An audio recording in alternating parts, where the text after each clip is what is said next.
I am Beth Nardella, and I'm faculty at West Virginia University, and I'm researching outmigration and staying as an act of resistance. And Sarah is also faculty at West Virginia University in the English department, and she has a book forthcoming on country roads.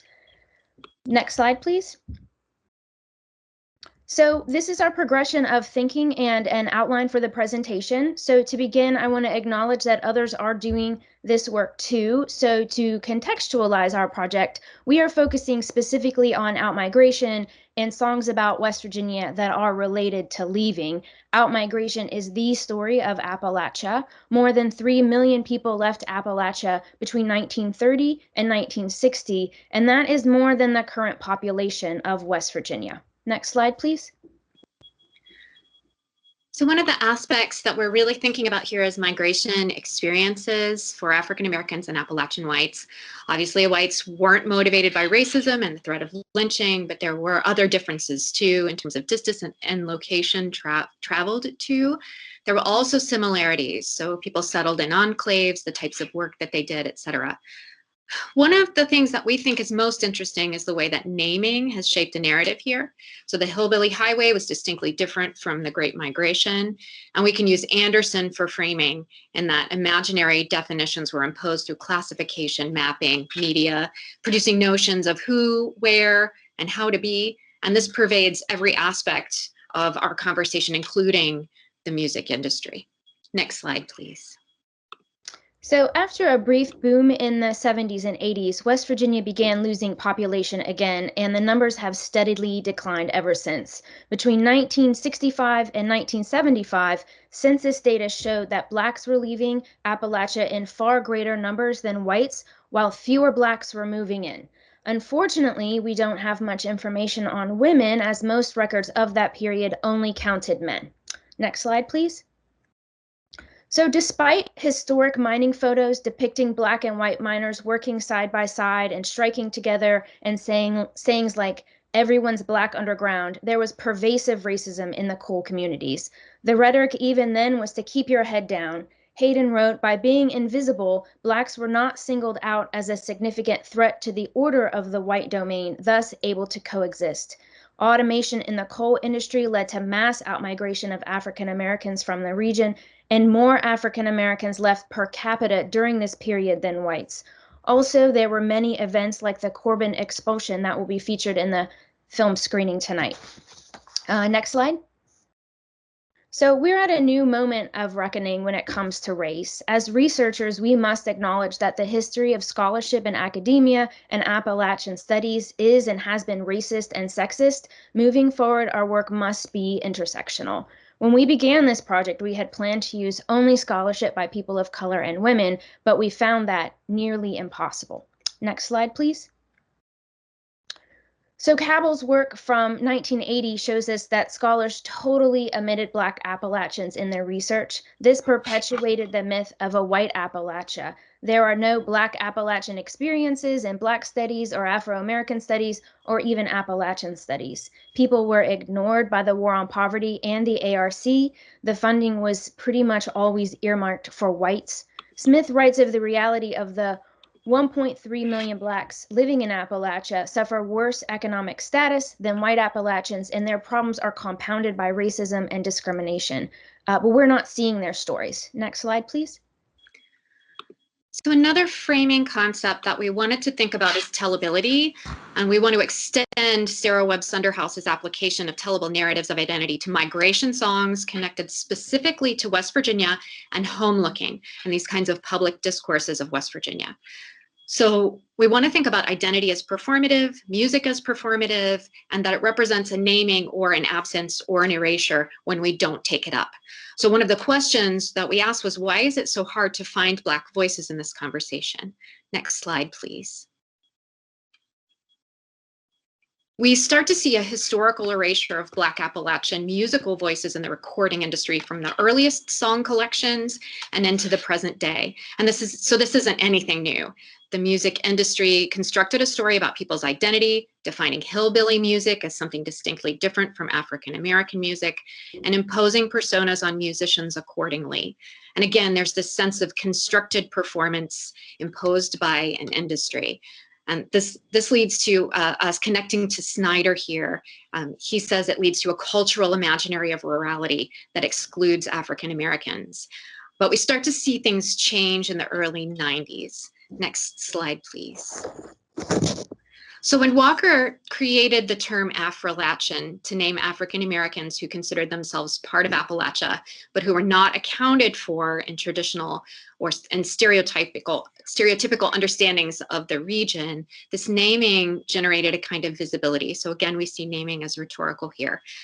We also wondered about women's voices that were invisible to us. Next slide, please. So where are the female voices? At the time, the record industry grouped female musicians into what they thought was more marketable: girl bands and family acts. Girls were put into pop music while men were put into the country music. So rarely were women allowed to play bluegrass music commercially. Dolly Parton talks about not having many female singer role models in country music. Few before her existed. Kitty Wells, Brenda Lee, and Tammy Wynette are some of the ones that she named as being important to her. So representation really matters. You can't be what you can't see. And this was even more true for Black female artists.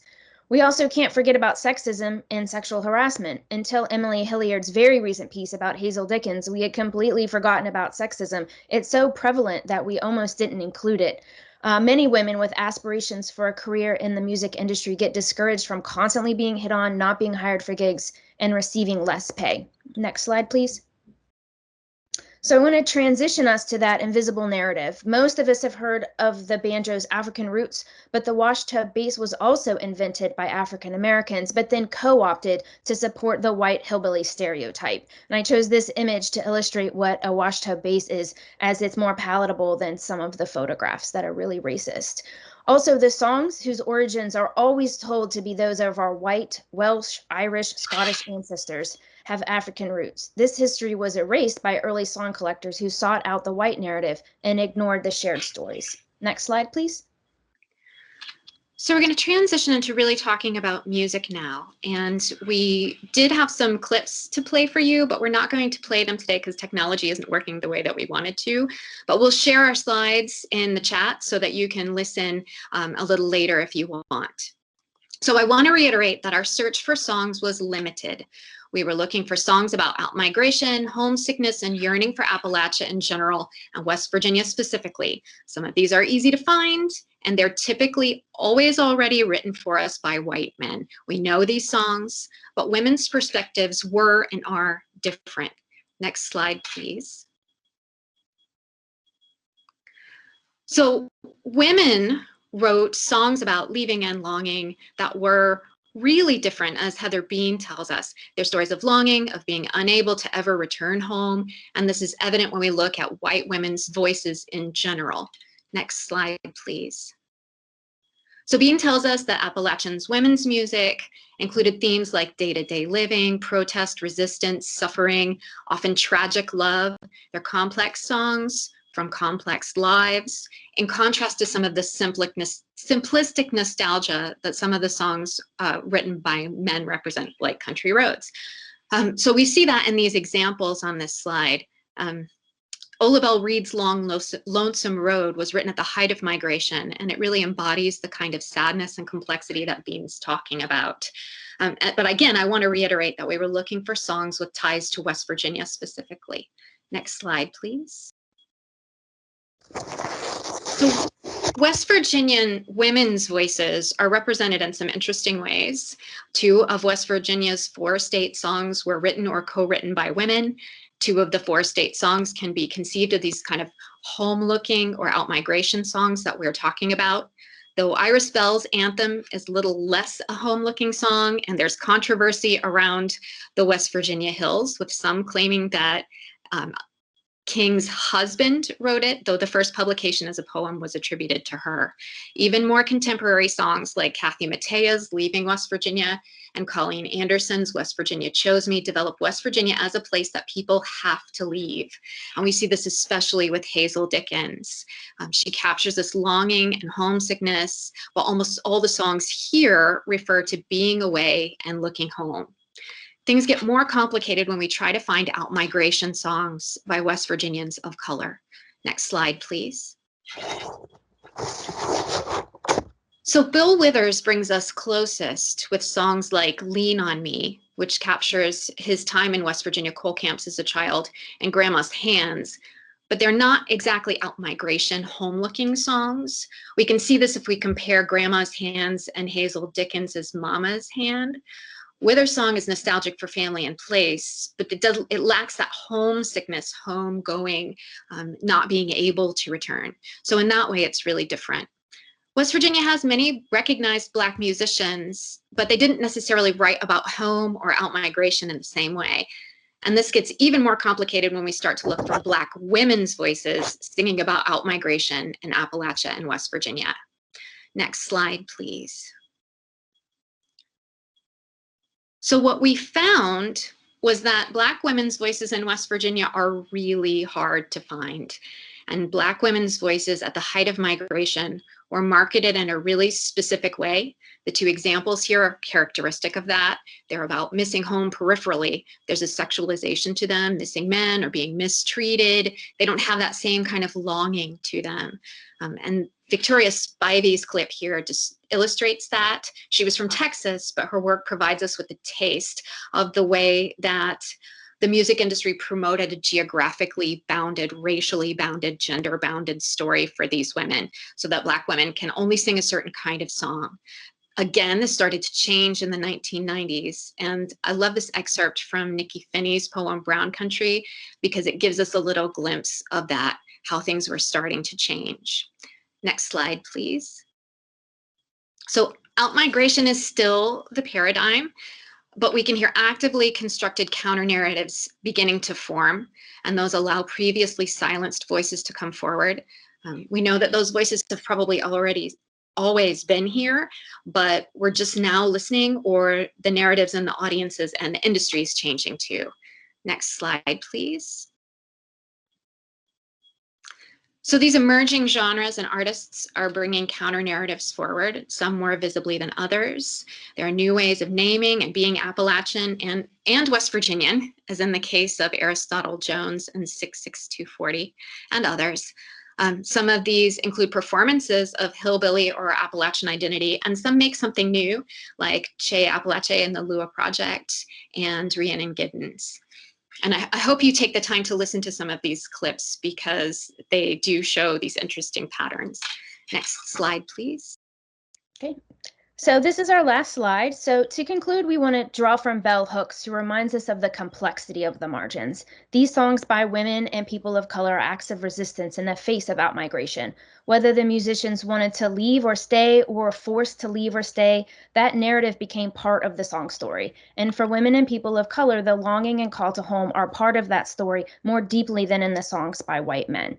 As we continue this project, we want to acknowledge that white folks need to sit down when it comes to writing about people of color. We are aware that as white women, we are part of the problematic history that has oppressed Black people for so long.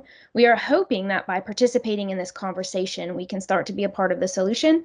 Our lived experience as women and Appalachians, however, has given us the humility to recognize that not all stories are ours to tell. We also realize that there are other underrepresented minorities whose history was also erased, and we didn't have time to cover that today. So we welcome feedback, and we thank you for listening, and we will post a link to our Google Slides in the chat. Every link brings you to a YouTube video with a song, and you'll see that all of our clips aren't photos, they're actually clips. So I hope you take a few minutes to listen to those. We've picked some really great songs for you. So thank you.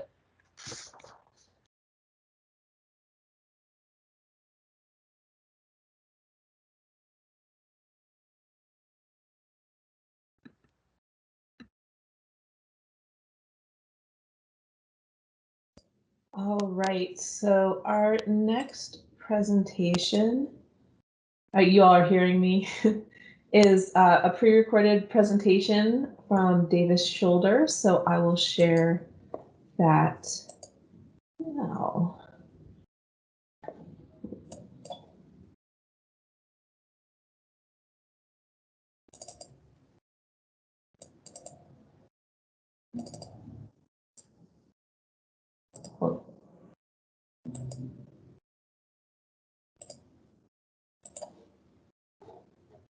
Sorry, it just takes me a second to get all of these things.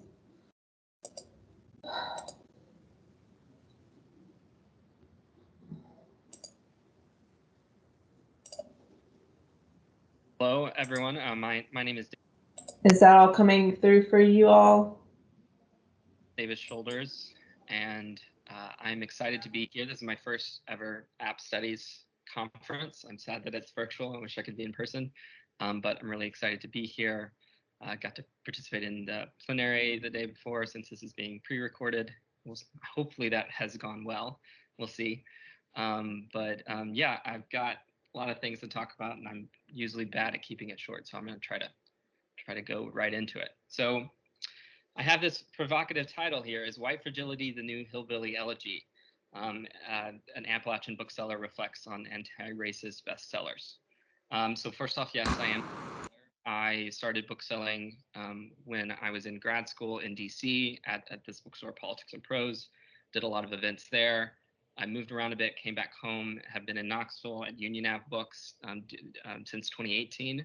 And I am actually currently in the process of helping to open a cooperative bookstore in Johnson City, Tennessee, and hopefully we'll be very featured on Appalachian authors and everything that everyone at this conference is excited and talking about. So looking forward to doing that. What I want to speak about today is not necessarily about the book's contents themselves, White Fragility by Robin DiAngelo or Hillbilly Elegy by J.D. Vance. So sorry to disappoint you there, but really I want to talk more about the bookseller reception or the best-selling reception of these books, and how that fits into sort of the larger ecosystem of bookselling from my perspective and a couple of experts. So we'll get right into it. So the first thing I want to define sort of what makes a bestseller anyway. It's kind of arbitrary in a lot of ways. If you're an author, you probably understand this, that bestseller can be kind of a joke. But we are specifically usually talking about a New York Times bestseller. So we're talking about the top 20 on the fiction and nonfiction list. And that is updated every week. So you can be on and you can be off it. There are lots of other smaller lists that you can be on, so you can still be considered a New York Times bestseller. But when we're talking about bestsellers and you look at the section of the bookstore that's bestsellers, this is what you're talking about. One of the things is that this is reported from sales numbers from reporting stores. We at Union Ave Books are a New York Times reporting store. And so you can, there's vendors across the country that collect this data and send it to you, New York Times, and that's what comprises that. Because it's hard to get a sense of numbers when you're shipping books out from the warehouses. So we try to use the sales on site number. Bestsellers are often tied to a news cycle, an activating circumstance, or some premiere promotion opportunity.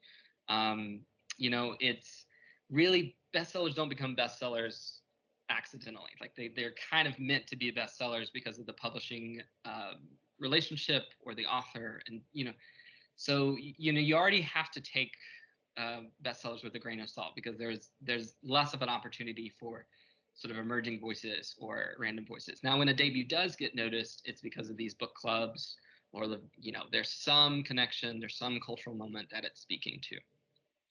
All right. So speaking specifically to the anti-racist bestsellers and all of this that happened last summer, I wanted to bring a few voices on because, again, what I'm trying to do, again, is not to talk about the contents of the book, but to talk about the way White Fragility and other titles were received, and the way Hillbilly Elegy was received. And specifically in Appalachia, what can we say in speaking back and observing this happen? So specifically to last summer's, as I spoke about what makes a bestseller, no matter how tragic or how current events is we know why everyone was buying these books last summer, right? It was the George Floyd's murder by police that sort of instigated this. But with that, flurry of buying, we had to get books to people as a bookseller, and that produced this huge demand. And that sort of demand is what Catherine Morgan is talking about in this article that I referenced. So she's a former bookseller at Powell's in Portland, and she's an assistant features editor on the Rumpus. And I saw some tweets about this conversation and saw her follow-up article that was published last November. about the wave of anti-racist bestsellers over the summer. So I'm just going to read one quote and then sort of summarize some of her key points. She says, I had multiple customers ask me why their particular order of White Fragility was now back ordered, even though it has been in stock when they originally added it to their cart.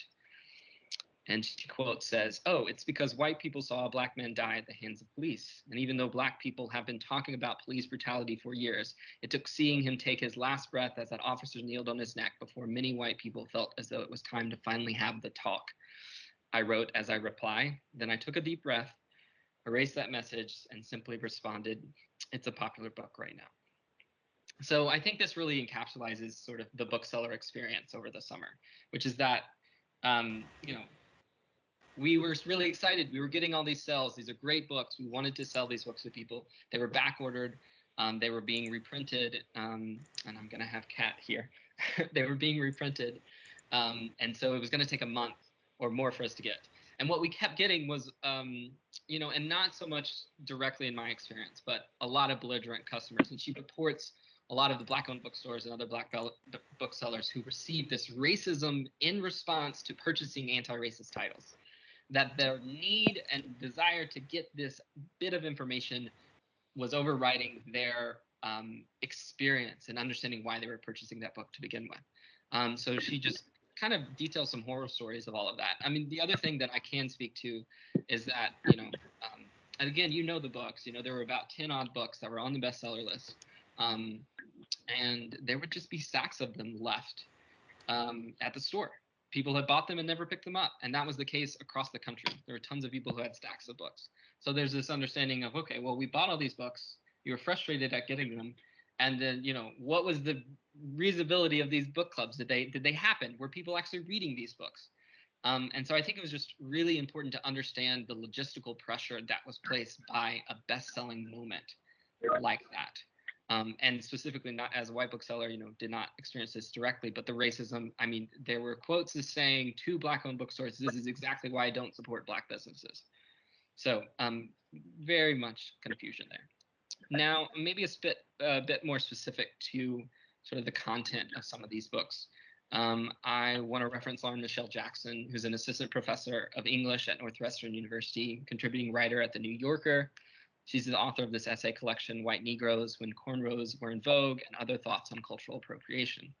She wrote an article in June that is talking about what is an anti-racist reading list for, right?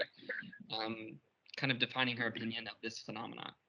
And so I'm going to read that quote real quick and then kind of break down some of the other things that she said. So an anti-racist reading list means well. How could it not, with some of the finest authors, scholars, poets, and critics of the 20th century among its bullet points? Still, I'm left to wonder, who is this for? The syllabus, as these lists are sometimes called, seldom instructs or guides. It is no pedagogue. It is unclear whether each book supplies a portion of the holistic racial puzzle or are intended as revelatory islands in and of themselves. This may be ironically, but maybe not, reinforces an already pernicious literary divide that books written by or about minorities are for educational purposes of racism and homophobia and stuff, wholly segregated from matters of form and grammar, lyric and scene. Perhaps better to say that in the world of the anti-racist reading list genre disappears, replaced by the vacuity of self-reference, the anti-racist book, a gooey mass. I suppose the anti-racist reading list is exactly for that person, the person who asked for it. And yet the person who has to ask can hardly be trusted in a self-directed course of study, not if their yearning for gentle education also happens to coincide with their earliest exposure to books written by people who are not white. Anti-racism reading lists fail such a person, for they are already predisposed to read Black art zoologically. So she's got some pretty strong opinions about the list. And again, I guess I want to back up and say that this is, while this is again a critique pointed at the content and the nature of the buying, it isn't necessarily a critique of the moment that we're having. But she goes on to say things that, like, how many of these books were actually read, which is one of the things that I talk about. The lack of varied content, that it was the same 10 books, you know, this removal of genre. You know, there was a lot of response, and we did so in our store to encourage people to read Black fiction and Black nonfiction that was not about anti-racism, just good Black authors writing books, simply. And I think that we eventually got to that point in the discourse. But the immediate moment of again, the person who this reading list was for is this issue of meaning well versus the actual outcomes. And that's both a product of sort of, yes, the way bestsellers work, as I've documented, the way book selling works. I don't think it's right. I think it needs to be fixed. And then the way that we all respond to national cultural moments, which is to say there is a book that can fix this. And as a bookseller, I love that. I love that there are books that can fix things, but also the way that we access those books is important. And so anyway, you need to check out the article because she does well. She even also did an older article where she went to Robin DiAngelo's workshops and kind of cited that it's more towards this business audience and, you know, the amount of money that she was making and the fact that she was this white lady. If there was any saving grace from this sort of buying of book purchases, is that at least most of the royalties went to Black authors, supporting them and being able to continue their research. But in this case, you know, you kind of have this shining example of the anti-racist book by a white woman. So definitely some conflict there. So what does that mean about Appalachia? So we all know what happened in 2016 with J.D. Vance's book, Hillbilly Elegy. And I was working at Politics and Prose. And so I saw the audiences that were the East Coast type of audiences that were buying it. And they were buying it in this very same way. This explains Trump country. This is fascinating. This is about a region that I don't understand and I don't know anything else about, but I'm shocked. And so sometimes that's how people come to Appalachia, you know, reading about Appalachia. And in a similar way that, you know, when it is prime for someone to know something, they're going to seek out a book and they're most likely going to seek out bestsellers and they're not going to go that much deeper. So like understanding that component. There are other ways. So there's lots of great authors who can post recommended Appalachian reading lists. I'll reference Kristen Wilkinson and one of the Electric Lit lists she did from Black and Appalachia authors in February 2020. Sometimes this is hard as a bookseller, though, especially in Appalachia, because a lot of the lists are old or their availability is just not quite as easy. And so that's something sort of to combat in Appalachia, this sense of there being enough books for us to reference within print in active circulation. You know, people in App Studies program, a lot of you on here are probably getting to know these titles because you are, you know, actively engaging with this area of literature and region. Creative writing programs of residency, bookstores with great regional sections on Appalachia. I mean, you know, you go to Malaprops and you see a really good regional section, and obviously Union Ave, and I hope that's what we're going to be doing in the news store. But also that there are, you know, more university and small presses from the region getting their books out there and into national attention. And that is kind of a key component that, you know, it's not just kept in the region, but that it does get out there. But what are some of these ways that we can actually compete in book representation when you're dealing with this phenomenon of anti-racist reading titles and Appalachian reading titles that just don't quite represent the experience we need to have? One of the things I would say is removing this power from New York Times bestselling lists. Like, we need to sort of decentralize the sense of why and what people are reading, and show that you know, that on the ground in various countries or in various states, you know, you have such a diversity of reading interest and focus. And that's not just Appalachia as a region. There are tons of other regions that can be defined and understood to have specific reading interest that, you know, the titles sold to them will say different things. Focusing on other alternative book clubs. And I am getting close on time, so I'm going to run through this real quickly. We should do better ethical reporting on the Appalachian titles. You know, we're not going to have the same sales numbers that East Coast cities are. So we need to be doing surveys within these various towns of what people are checking out from the library, what people are reading, ways to speak back to that sort of best-selling push. Decentralizing regional narratives, like I said, from New York, deciding what we read. There's that whole American Dirt kerfuffle, if you've heard of that. And then also just finding better represented authors to get representative attention. You know, instead of J.D. Vance and Robin DiAngelo, you know, you find through and we have experts and chains of experts that are, you know, suggesting that one-off read, you know, the reading that doesn't get quite the attention, but is probably more suited for, you know, speaking to the experience of the moment. And lastly, just the myth of why the best writing becomes bestsellers. That's not true. Write what you write what you know. There are plenty of books out there. We need to stop being chained to the bestsellers and certain people telling us what we should be reading, what we should be understanding.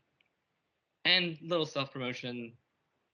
I think that part of the work that we're doing in the series with Kentucky Press, the Appalachian Future series, and the work that I'm hoping to do through the new bookstore that we're opening will be the work that sort of shifts this paradigm of the way that we take necessary information from best-selling lists, and whether that's anti-racist reading list or whether that's Appalachian reading list. We need, as a bookseller, I need people who buy books, who read books, to help me participate in sort of changing these logistics in the supply chain and the demand on the titles so that we are reading what needs to be read. So anyway, thanks, and hope you have a good ASA.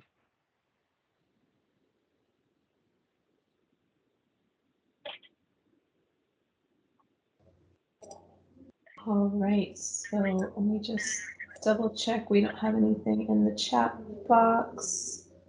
And we will move on to our next presenter, who is actually here with us, but I'm going to play her pre-recorded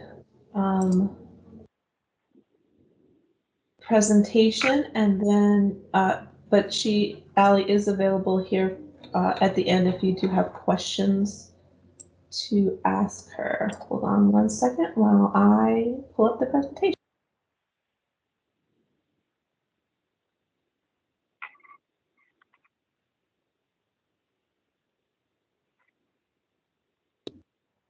I will also ask if you do have your microphone on. I don't have the ability to mute everyone, so if you will mute yourself while we're playing these pre-recorded sessions.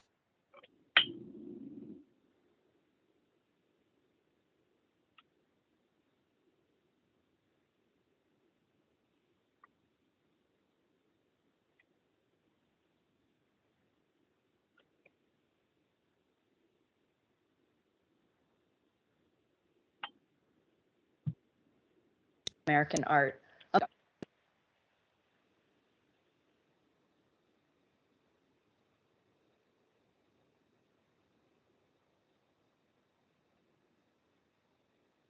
Historically, the Appalachian region has been neglected as its own unique regionalism in the history of American art.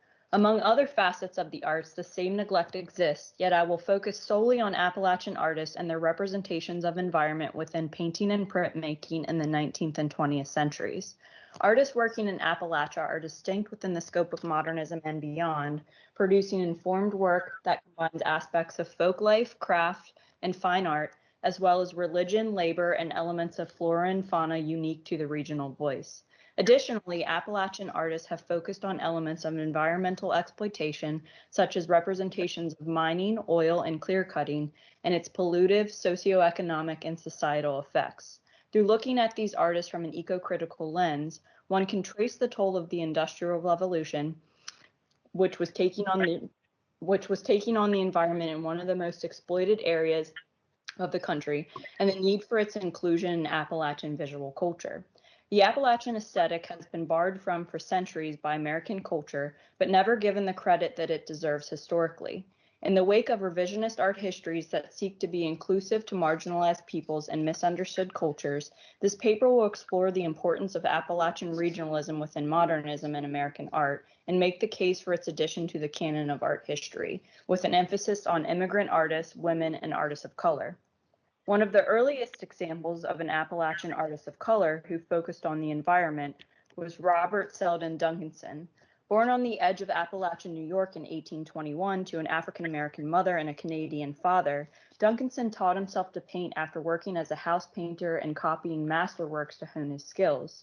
Duncanson made his way to Cincinnati at 19 and eventually became a household name as the preeminent painter for wealthy abolitionists.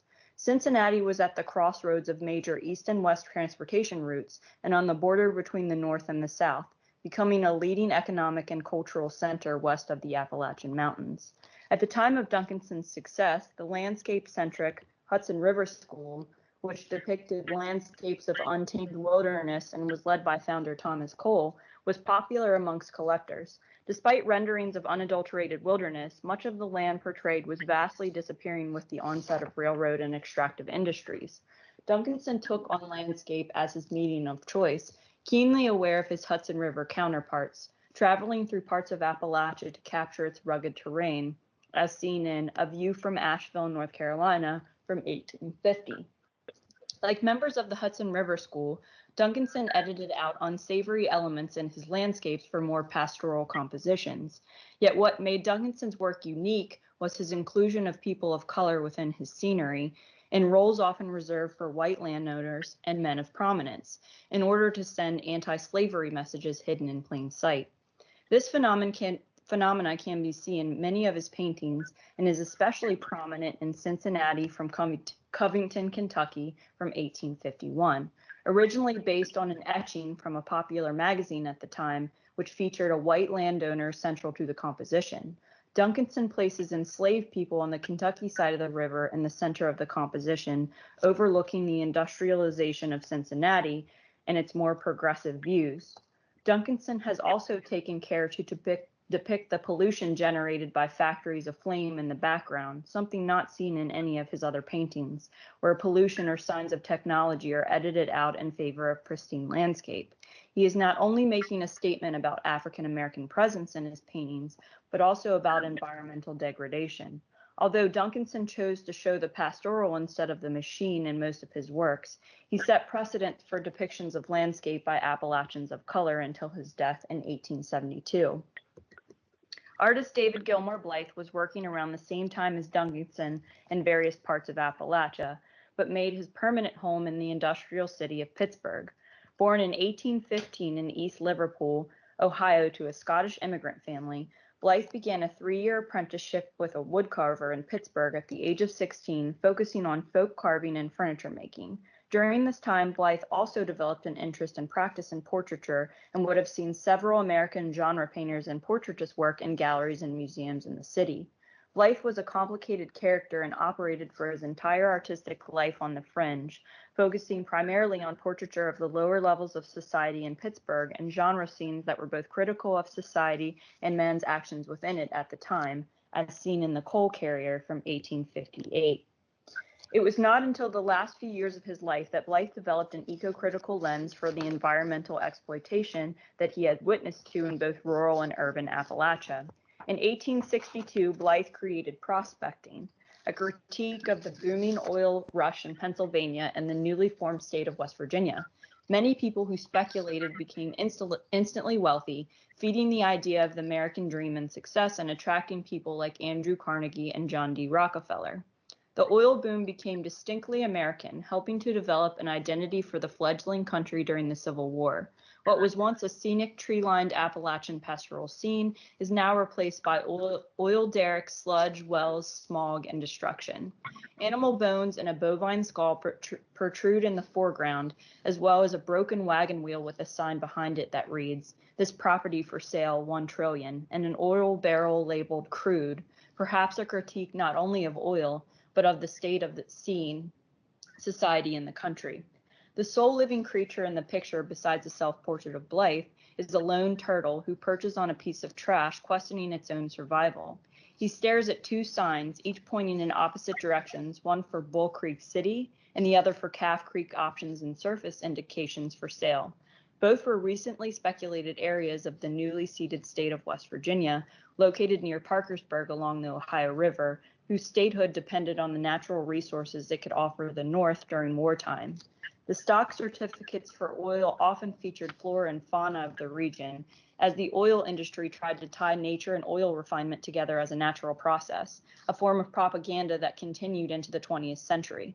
Blythe witnessed firsthand the death of an old way of life before the oil boom, and into the majestic mountains, rivers, and forests, and in response created the anti-landscape, the antithesis of progress, manifest destiny, and pastoral scenes. Blythe died in 1865, his artistic career cut short by alcoholism, and had he lived longer, he might have contributed to more eco-critical paintings in the wake of the Civil War.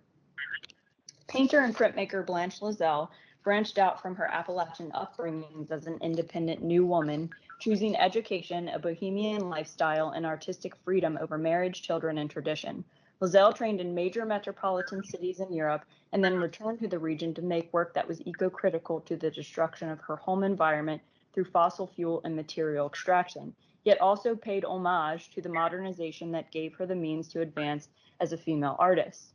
Blanche Lizelle was born in Maysville, West Virginia in 1878. She was from a modest farming town, but well educated, making her way from her one-room schoolhouse to West Virginia University in Morgantown, the Art Students League in New York, and eventually to Europe several times to study with the Parisian avant-garde. Lizelle was also associated with the Provincetown Artist Colony from 1915 onward, a mecca for European artists escaping World War I, as well as a queer artist haven. In Provincetown, she was one of the creators of the Provincetown print method, a groundbreaking woodcut technique inspired by Japanese ukiyo-e prints seen here in the Monongahela at Morgantown from 1939. The print method made her nationally known and gained her shows in institutions like MoMA, the Carnegie Museum of Art, and throughout Appalachia.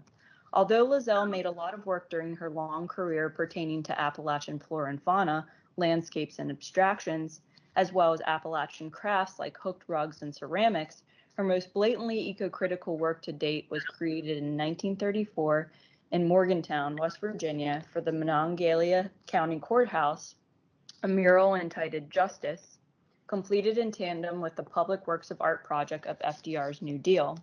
Lizelle deviated from her more abstract styles to depict the industrial reality of Appalachia.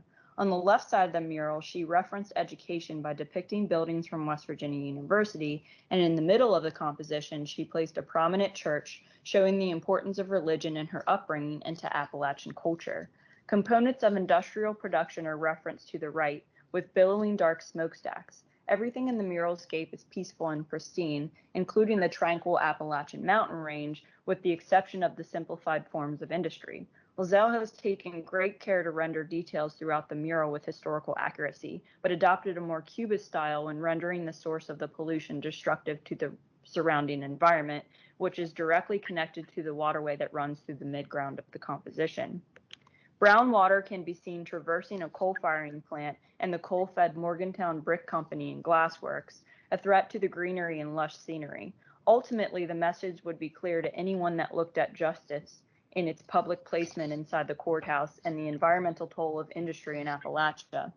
Blanche Lizelle not only branched out of her comfort zone by strengthening the new woman ideal of the early 20th century, but also made a bold statement about the environmental degradation of Appalachia from a modernist perspective, when the norm was to lionize new technology and progress. Lizelle made work until her death in 1956 and is still widely collected and shown nationally.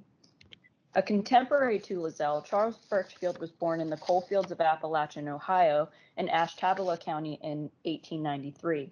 Birchfield was formally trained at the Cleveland School of Art as a watercolor painter and exposed to modernist trends, which helped him to simplify color and develop a moody formula of patterns for his representations of nature.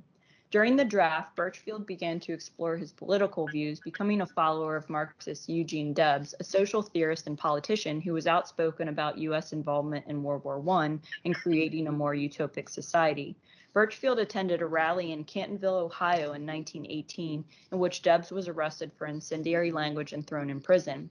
Shortly after this incident, Birchfield completed the watercolor White Violets and Abandoned Coal Mine from 1918 to 1919, just before he was drafted into World War I, a time characterized by intense anxiety and depression.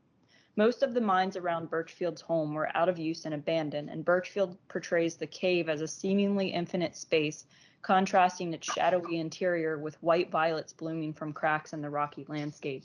Not only is this piece important from an Appalachian perspective because of its representation of extraction and flora of the region, but also from an eco-critical and Marxist one as well.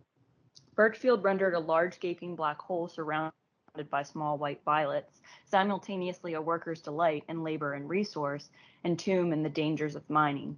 Birchfield showed his distaste and acceptance of the extraction industry in Appalachia, his anxiety about the war, and sense of hopelessness about the quieting of socialist protests and the seemingly unstoppable capitalist machine that threatened to consume everything.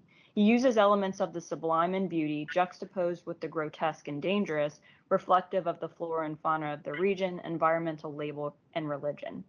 Birchfield's oeuvre is considerable, and he made many pieces pertaining to Appalachia and the natural world, as well as critiques of extraction pollution on the environment, as seen in Red Sun from 1920. After leaving Appalachia in the 1920s, Birchfield made his way to New York and achieved considerable fame for his unique watercolor style and decorative design. He died in 1967, leaving a legacy of work throughout major museums in America. Born in 1860, self-taught artist John Kane immigrated to the Appalachian region early in his lifetime as a Scottish migrant with little means, was thrust into the booming extraction industry as a laborer, working not only in the coal mines but also in timber and steel.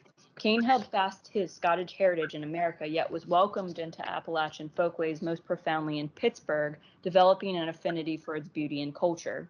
In 1891, when an accident working for the B&O Railroad left him disabled, Kane taught himself to paint landscapes and began showing a simultaneous longing for Scotland, as seen in Highland Hollow from 1930, and a disdain for the pollution of coal and steel industries on the pristine Appalachian countryside.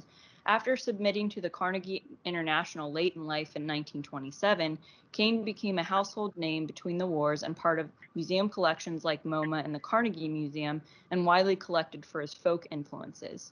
Kane's 1929 homestead is one of many landscapes in which he depicts extractive industries in the Pittsburgh area. The city of Homestead was made notorious in 1892 after workers of Henry Clay Frick engaged in a labor strike at the Homestead Works of the Carnegie Steel Company, called by the Amalgamated Association of Iron and Steel Workers. Frick was staunchly anti-union and called for the involvement of the Pinkertons and the National Guard, resulting in the deaths of 9 laborers and his condemnation for excessive force. Kane had knowledge of this event and was against striking, although he had participated in them as his history as a laborer, yet depicted no details in the painting that could allude to Homestead's dark labor history. Homestead at first glance seems to be somewhat pastoral if you ignore the polluted ore coloring of the Monongahela River, the disruptive westward blowing mass of smoke and smog, and the thin, noxious mist that envelops the small town of Homestead at the foot of the towering smokestacks. Trains pass in opposite directions on either side of the river, also pluming smoke into the air.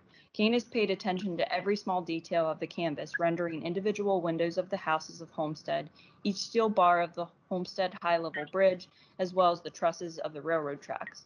Homestead's tainted Appalachian hills, which resemble those of Kane's Scottish homeland prior to the rise of industrialism, can be seen in the upper left of the painting as a small section of pastoral mirage and detriment because of the massive debris headed towards it.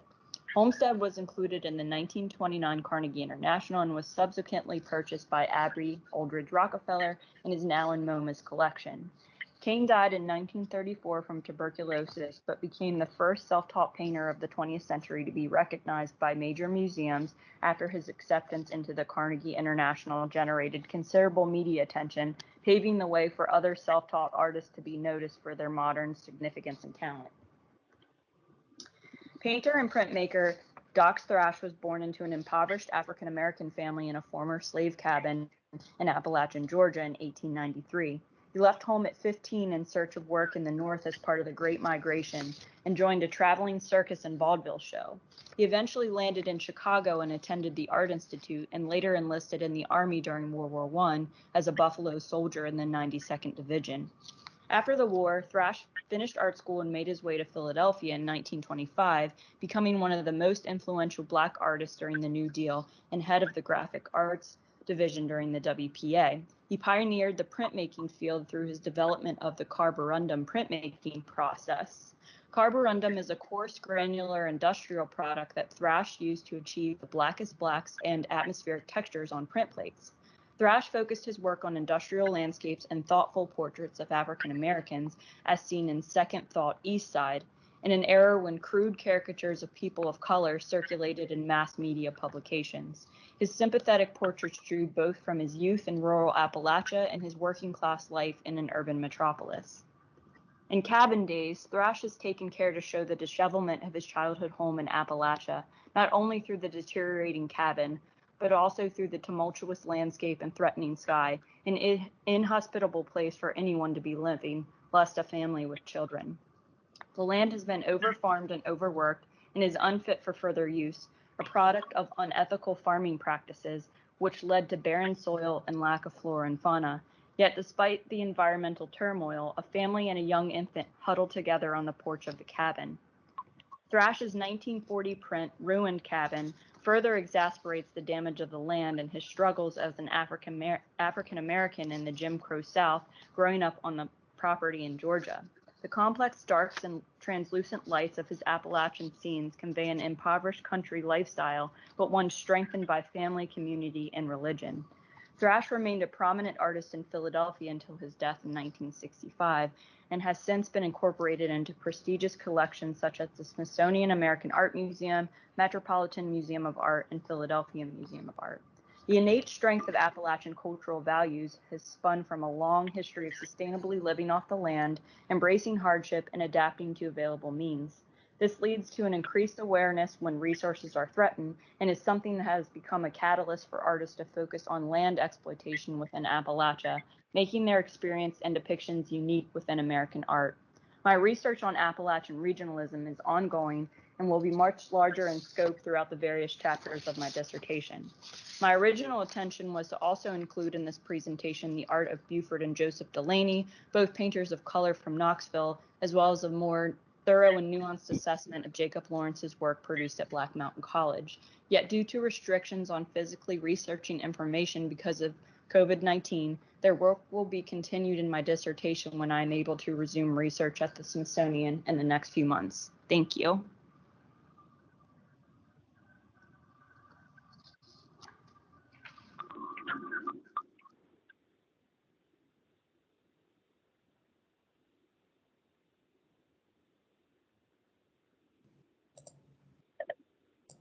Okay, and our final presenter, Carrie, are you still here?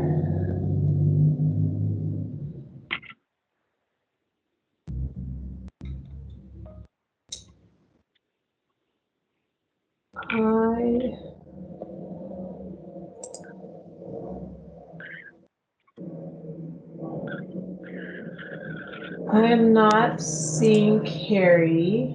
I know he was having some technical difficulties earlier on.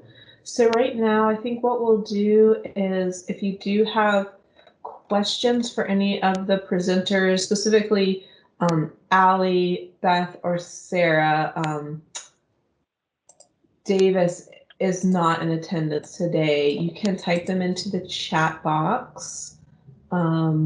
And I'll share them with our presenters and let them maybe turn their cameras back on and their microphones. Let's see. We've got some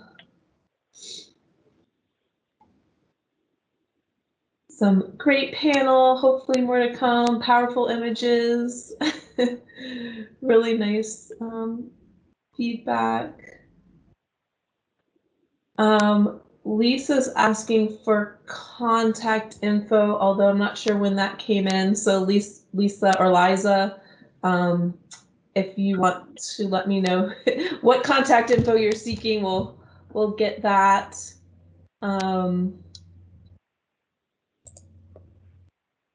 This, I think, is just for Allie. She says, FYI, William Sidney Mount, a New York genre painter in the 1830s to 1850s, similarly painted African-American people, particularly musicians, in dignified ways. So Duncanson is not unique in this. I don't know if you have any thoughts on that. I actually answered it in the chat. Oh, great. But I just said basically that Duncanson was unique because he was a person of color, kind of like switching these roles around and also pulling from popular culture and replacing the white character role with a character of color, thus empowering that person in the process. Yes, I can definitely make a copy of my PowerPoint available. I'm not sure where the best place to do that would be, if anyone has any suggestions for that. Allie, this is Ann. Hey, Ann. If you look at if you look in the final program, there's information about submitting your stuff to our digital archive, MDS, and that's probably the best way, and then people can access it there. Perfect. I will 100% do that. Thank you so much, Ann. Here's one question from for Beth and Sarah. I think, what documentation is there for exclusion of women from traditional music at Berea College? Sarah, do you want to answer that, or? Why don't you answer it? I thought you answered it in the chat already. I did answer it in the chat. There's a Thompson and Hackard article from 2009, and I shared the link to our slides in the chat, and the last slide is a references, which links to all of our references, so you'll be able to look that up.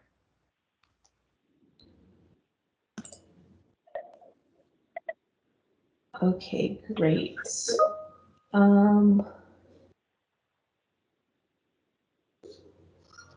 Hey, look, we have Thompson here. Wow, that's really cool. Yeah, we did cite you, just not physically in the presentation since we ran out of time, but we cited you on the slide and we included a link. So. And Thompson, if you would like to unmute yourself and speak, that would be just fine. I don't think I can do it on my end. I don't quite have all the permissions.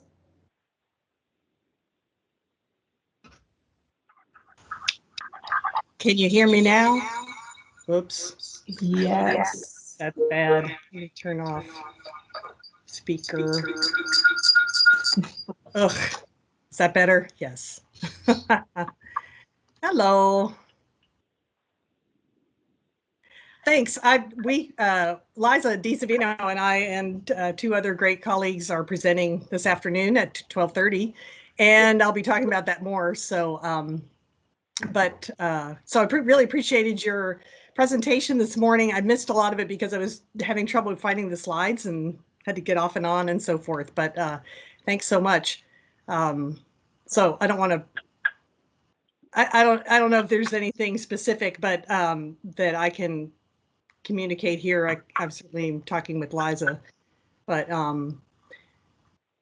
as far as the at Berea College, what I have mostly examined was the celebration of traditional music, with a festival there, and used it as a way of understanding how women are affected by participatory music versus presentational music. I think that's a key that I'm going to talk about later. Also, the article with my student Darren Hackward were based on interviews with African American musicians throughout the region, and there's just a few at Berea College at the time when I did that. But certainly, I found that that there were more male musicians that I interviewed for that project than female African American musicians, and there were certainly more that I could have uncovered, but you have to stop somewhere. So I don't know, is there something specific? I'm kind of rambling around because I don't know if there's something special that you all wanted me to address. I'll just say hi, and you can read my dissertation as well, which is online. So thanks for citing me, and I hope that it was helpful. Yeah, we cited you twice. Yeah. So yeah, both of those. Yeah. And then the Hayden that I quoted when I was reading came from your piece as well. It's just awkward to sort of do that when you're presenting. Oh yeah. You're double knowledge. Definitely. I guess one question I had would be, just not to monopolize, but I'm very curious about embodiment. To me was a really important part of my research.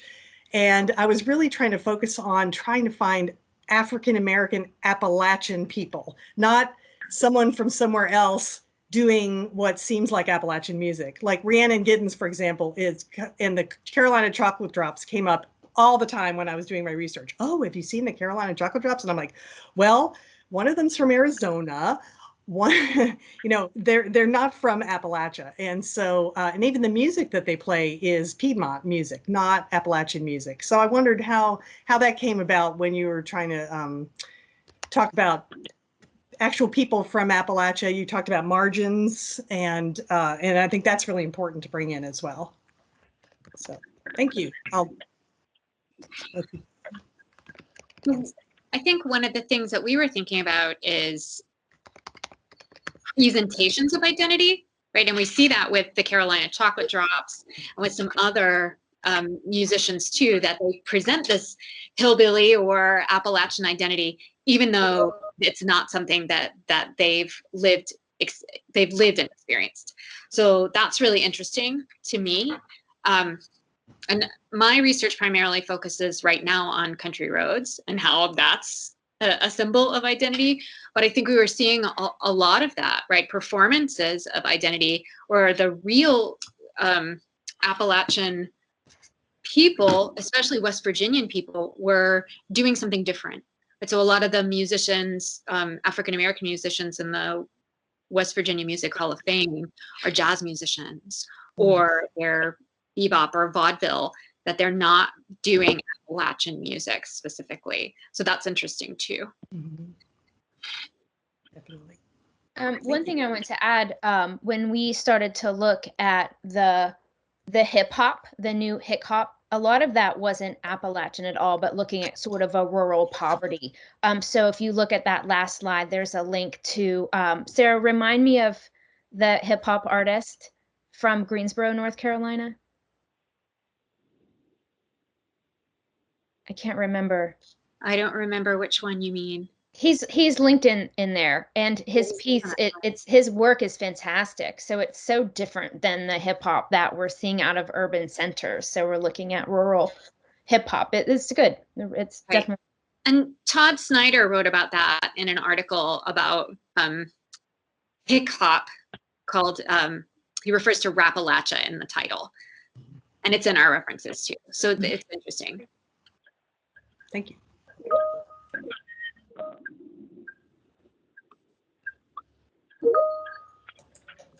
There's a question for Allie, which she answered in the chat, but I just thought you might want to say for everyone here about if you're potentially thinking about doing an exhibit or a traveling exhibition with your work.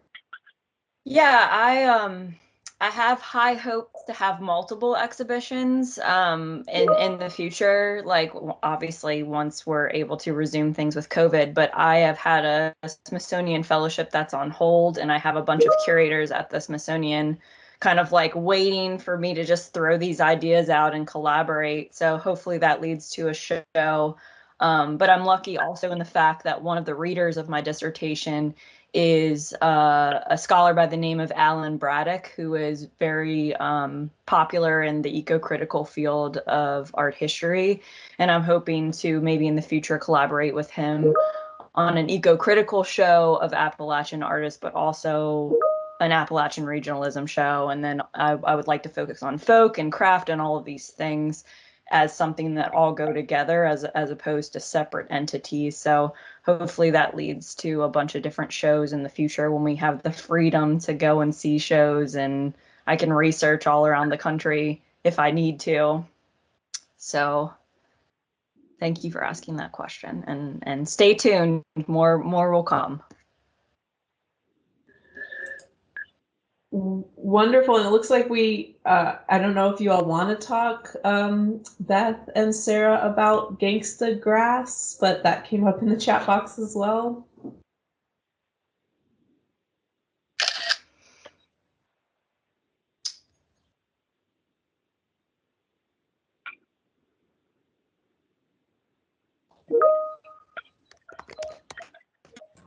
Well, we've got a few more minutes if anyone else wants to put in any questions. We are here till 11:45, so we've got about 7 more minutes. If there are any kind of ending questions, there's some chat about Rhiannon Giddens' home in Greensboro and studying with Joe Thompson in the Piedmont. If anyone wants to speak to that at all. I think a lot of what we're finding as we're looking toward what's coming out right now is that the music industry is still doing this. They're still lumping Black artists into one category and still lumping white artists into another. And whenever you have these margins, again, where people are sort of crossing genres, they're not getting very much attention at all because we have these categories and people don't know where to stick them. And I think moving forward, that's one thing I'd like to see change in the music industry is either more categories or fewer categories so we can have a little more crossover and a little more acknowledgement of some of these really amazing artists that are making work right now.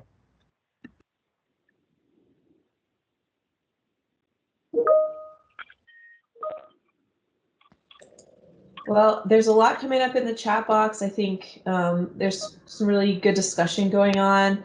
I'm going to cut off my microphone, but if anyone wants to unmute themselves in the last 5 minutes and just chat back and forth, that's fine. And we'll just end the presentation here, but if anyone wants to stick around for a few minutes and chat back and forth, that is wonderful. So thank you all for coming, and thank you all for these wonderful presentations.